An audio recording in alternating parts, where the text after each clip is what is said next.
This video will be all about savings because I know a majority of you are struggling with savings and managing your money.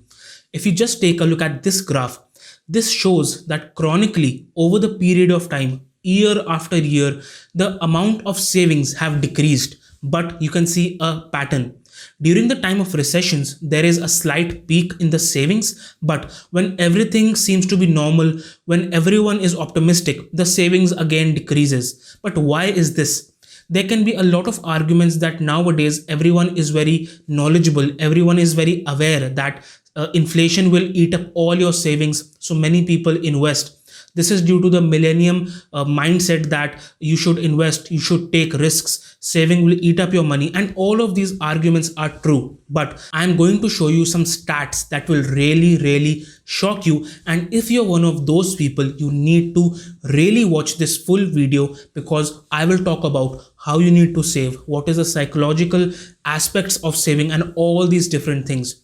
Talking about the shocking stats, 39% of Americans don't even have $400 on hand in case of an emergency. That means, God forbid, if some emergency happens, 39% of the people are not capable or don't have the financial capability of dealing with that emergency because they don't have anything on hand. Along with that, if I talk about total savings, 56% of Americans don't even have $5,000 saved up for in case of any emergency, and almost one third, that is 33% of the people, don't even have $1,000 saved up in case of any emergency, and they would have to resort to other methods of meeting that emergency, maybe borrowing, taking from some family and friends. And this behavior, this habit of not planning for the future, not saving enough just for some kind of emergency also, this is a very bad habit to have, and most of the people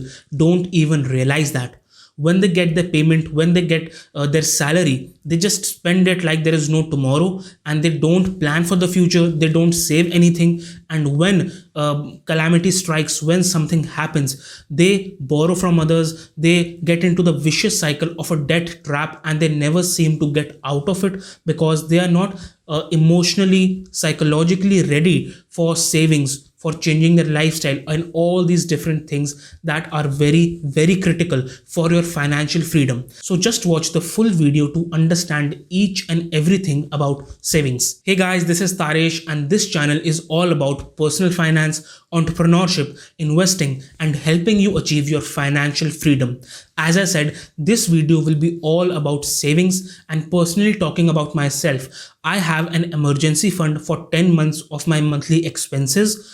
Alongside that, I only save up to 5 to 10% of my monthly income. Some I save as cash reserves, some I reinvest, but if I want to, I can save a big chunk of my income as cash reserves also. But as I showed you the stats earlier, 56% of the people are not even having $5,000 in savings, and 33% don't even have $1,000 in savings if there is some emergency or for whatever reason.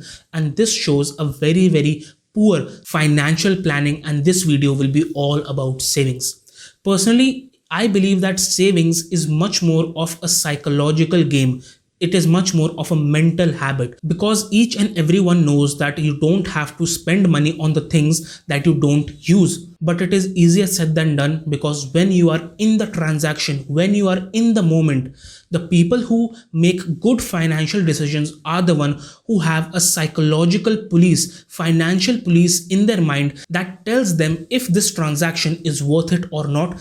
And this only comes by habit. So the first part of this video, I will tell you 3 psychological and mental tricks, mental habits that you need to develop that will help you in taking better financial decisions. Along with that, the second part of this video will be telling you step by step what you can do in your practical life, how you need to start, what are the different aspects of your life that you spend money on and how you can save that. So just watch the full video and start taking steps towards your financial freedom. Now, talking about the first part of this video, that is the psychological tricks, the mental habits you need to develop in order to take better financial decisions. The first of them being, you need to develop a habit of calculating the amount of work you will have to put in to buy any good for any transaction. Let's say you make $10 an hour, you go to lunch and spend $20 on some drinks and the meal.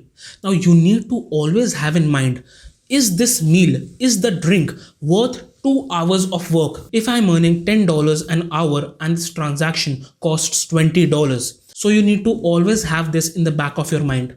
Now, the second thing that is a psychological hack that you need to do is always delay your purchasing decisions. What I mean by that, it is shown in studies that shopping releases dopamine. If you don't know what dopamine is the happy hormones that are secreted in your brain. So it is said, it is researched that shopping releases dopamine, but where this dopamine is released is very critical. Research has shown that rather than your dopamine being high when you receive the product, the dopamine is much higher in the anticipation of that reward.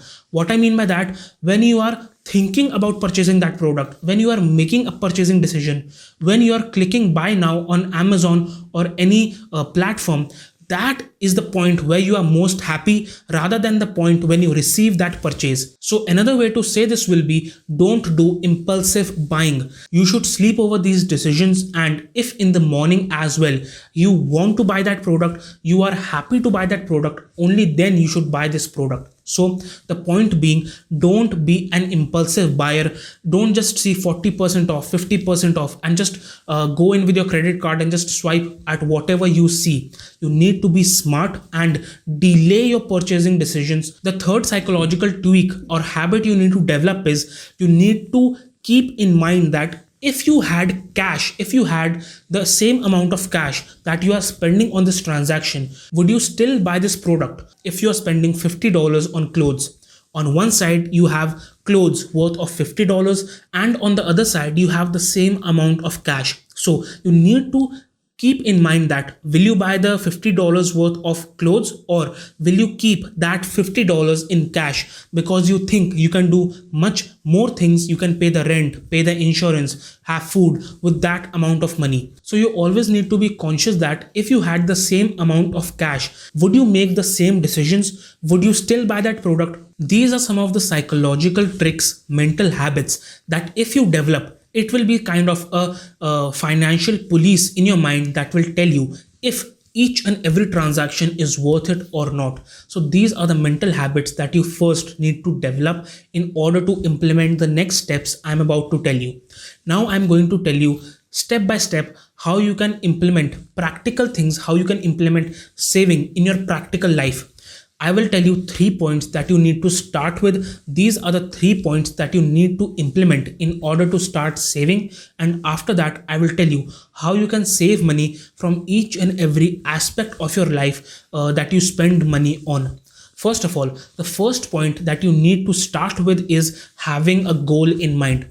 Why are you saving? What is your goal with this saving? How much you want to save and how quickly you want to save? It can be different for you. You may have a wedding in 10 months that you want to save for, or if you have some big expense planned in the future, you want to save for that, or if you just want to save for your retirement, if you just want to save for your financial well-being. And this goal will determine the extent of your savings, the degree of your savings, and how extremely you want to start saving. So you need to have a goal in mind. Now, the second thing that you need to do is you need to make a list between your wants and your needs. Your needs can be the things that you can't live without, like food, shelter, transportation, insurance, and all these different things that you can't live without. But what are your wants? Your wants can be going to the movies, buying the overpriced popcorn, buying the overpriced coffee, taking a vacation, fishing, surfing, skiing, any hobbies that you might have. All of these will come under your wants, and you need to be very blunt with yourself. You need to be very honest with yourself. And why this is very important is that you are going to cut all your wants. And when I say all, the extremity, the degree of cutting your wants will depend on your goal, as I said earlier. So how much wants you need to cut, to which extent you need to cut your wants will all depend on your goal. But you need to have a list in front of you that segregates your needs and your wants, and you need to start cutting your wants in order to save money. If you are having troubles with managing your money and don't know how much should you save, how much should you spend on your needs, I have already made a dedicated video on managing your money, so you can check out that video from the I button above. Now, the third thing that you need to do is you need to ask yourself, can you afford the lifestyle that you have created right now? If not, either cut your wants, lower your lifestyle, or start earning more money. Because if your monthly expense is $2,000, you are earning just $2,500, then you are just getting away by the skin of your teeth. Taking into consideration some accidentals, taking into consideration some months you spend more, some months you spend less, and it is not always according to your budget. So you need to make either more money in order to save more, or you need to lower your living standards so that you can have more money to save. Now, going forward and talking about how you need to save the money, what things you need to cut back on, and how you need to do that, I have segregated your spendings into 6 different aspects: food, shelter, transportation, insurance and health, clothing, and your hobbies or your recreation or whatever you do for fun. So talking about the first aspect, that is food. In order to save money, why buy that expensive overpriced coffee when you can make home brewed coffee for a lot cheaper? You need to find cheaper alternatives to whatever you eat and whatever you spend money on. And I'm not saying that go for the cheapest version of that food, go for the unhealthiest version of that food. You need to eat healthy, you need to have a nutritious meal. But what I'm saying is, if you have a better and a cheap alternative to something, then go for that. Start cooking at home. Don't go outside that much, and just start finding ways that you can cut back on food. The second thing is transportation. Obviously, each and every one of you needs to go to work, needs to go for shopping and all these different things. So I won't just say that use public transportation and just completely get rid of your car. That's not what I'm saying, because it is not always possible to use public transportation. You can have a car, but just be in your limits. Don't go for the Ford Mustang or a shiny white BMW. Just be in your limits. Just think to yourself how much you need to spend on a car that will satisfy your needs of going from point A to point B, and just keep all the psychological tricks that I have told you, that you need to always think that if you are spending $50 and you are earning $10 an hour, then you will have to work 5 hours for paying for that product or for paying for that transaction. So you need to always keep in mind the psychological tricks I have told you. So talking about transportation, either use public transport or just have a decent car and just don't go for the most expensive car. Talking about the third thing, that is the shelter. As I said, the degree of your cutting back, the extent of your cutting back will all depend on your goals. So if you're very aggressive, if you want to save more money in less time, then you can start getting new roommates, 1 roommate, 2 roommates, 3 roommates. It will all depend on the extent of saving you want. You can also use one of your rooms as your office to take advantage of tax deductions. The fourth thing being insurance, but just be a healthy person. You eat healthy so that your insurance premiums can be as low as possible. Drive safely. Don't get into a lot of accidents so that your car insurance, automobile insurance can be as low as possible.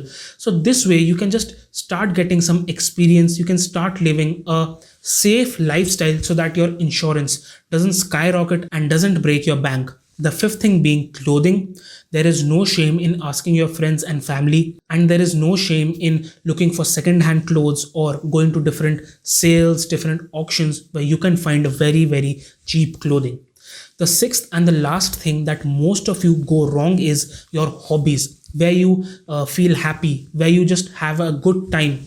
This is where most of the people overspend, and they think that after a long week, after a very hard week, they can just do anything at the weekends, just go to the most random parties, spend as much money as you want on drinks, go to long vacations that you can't afford, buy new fishing gear, go to skiing, surfing. If you have any hobbies that require expensive gear, you buy the most random, the most useless stuff that you don't even want, just to be happy, just to compensate for the hard week you had. So you need to be very careful about choosing which things to spend money on for your happiness, for your recreation, because people can get carried away when it comes to their emotions and their happiness and all these different things. So if you follow all of these strategies, all of these mental hacks, how you need to start, how you can cut back on each and every aspect of your life, you will for sure take steps forward towards your financial freedom or coming out of debt, saving for your emergency fund, or any of those goals that you have in mind for your financial well-being.